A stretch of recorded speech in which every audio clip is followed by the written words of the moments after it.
অনুরাগের ছোঁয়া সিরিয়ালের আমরা দীপাকে সবাই চিনি। তো দীপা কীভাবে এই অনুরাগের ছোঁয়া সিরিয়ালের প্রধান নায়িকা হিসেবে অংশগ্রহণ করেছেন তার এই ঘটনা তিনি নিজে মুখে বললেন। তো এই ঘটনা পুরো শুনতে হলে আমাদের সঙ্গে থাকুন।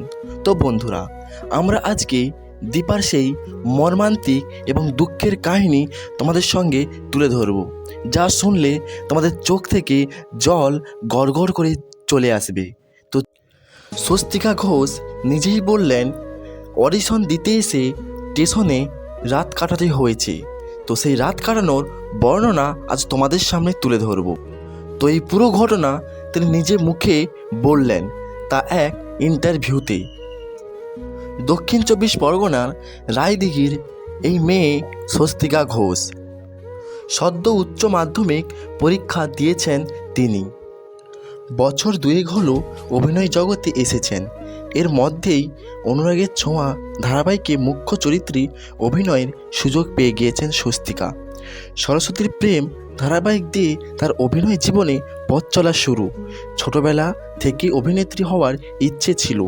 স্বস্তিকার কথায় মা, বাবা, দিদি, বন্ধুরা সকলেই খুব উৎসাহ জাগিয়েছে। ওরা সবসময় বলতো, তুই পারবি, তুই অনেক বড় হবি। আর আমরা মধ্যেও সেই জেদটা ছিল। বাবা মা দুজনেই গানের সঙ্গে যুক্ত।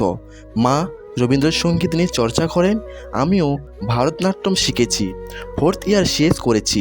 ফলে গোড়া থেকেই নাচ গান অভিনয় জগতের প্রতি আকর্ষণ ছিল। 3 বছর আগে অডিশন দিতে শুরু করি। প্রথম রায়দিঘি থেকে বাবার সঙ্গে অডিশন দিতে আসতাম কলকাতায়। ট্রেনে করে আসতে সময় লাগতো 3 ঘন্টা।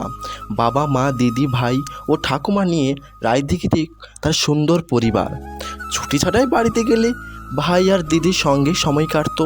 স্বস্তিকা এখন টালিগঞ্জে বাবার সঙ্গে থাকেন। তবে আর কিছুদিনের মধ্যে পরিবারকে নিজের কাছে এনে রাখার ইচ্ছে রয়েছে তার। অনুরাগের ছোঁয়ায় যখন সে দীপা চরিত্রের জন্য ডাক পায়, তখন যেন খুব আনন্দ হয়েছিল, তেমনই উত্তেজনাও কাজ করেছে। এই চরিত্রের জন্য আমার মেকআপে টোন ডাউন করা হয়েছে, কিন্তু তাতে আমার কখনো খারাপ লাগেনি বা কিছু মনে হয়নি। বরং চরিত্রের জন্য এভাবে প্রস্তুতি নিতে বেশ ভালোই লেগেছে। নতুন ধরনের কিছু করার সাহস পেয়েছি মনে মনে। এই চরিত্রটায় জন্য খাটতে হয়েছে। 3 দিনে স্কুটি চালানো শিখেছি আমি। চরিত্রের জন্য খাটতে সদ্য প্রস্তুত স্বস্তিকা। চরিত্রের জন্য খাটতে সদা প্রস্তুত স্বস্তিকা, কিন্তু বাড়িতে সময় পেলেই রূপচর্চা আর ঘুম। অবসর তো সেভাবে পায় না, পেলেই বিশ্রাম নেই। মাঝে মাঝে নাচ প্র্যাকটিস করি।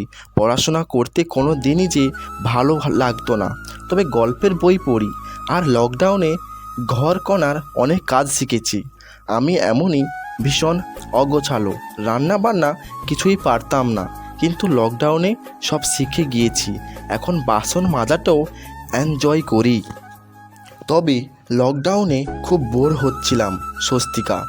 সেটে থাকাই খুব উপভোগ করেননি তিনি। তার সঙ্গে মাঝে মাঝে টেনশনও হয়। অনেক সময় হয়তো ঠিক করে শট দিতে পারি না, খুব চিন্তা হয়, কিন্তু কি করব বুঝতে পারি না। কিন্তু আমার সহ অভিনেতারা ও পরিচালক খুব সাহায্য করেন। তারা আমার সাহস যোগান। সহ অভিনেতা দিব্যজ্যোতি দত্তের সঙ্গেও বন্ধুত্বপূর্ণ সম্পর্ক তার। শুটিংয়ের ফাঁকে যেমন সিনেমা নিয়ে আলোচনা চলে, তেমনি হয় গানের লড়াই। কয়েকদিন আগেই দিব্যজ্যোতির সঙ্গে কথা হচ্ছিল আমার চরিত্রটা নিয়ে। আমি যে দিন অডিশন দিতে যাই সেই চরিত্র জন্য, সেই দিন আমার আগে আরও 15-16 জন অডিশন দিয়েছিল, কিন্তু তারপরেই চরিত্রটা পেয়ে যান স্বস্তিকা। ভোর 6টায় উঠে প্রস্তুত হন সেটে যাওয়ার জন্য। 7টা নাগাদ থেকে কল টাইমিং, কিন্তু তাতে কোনো অসুবিধা হয় না তার।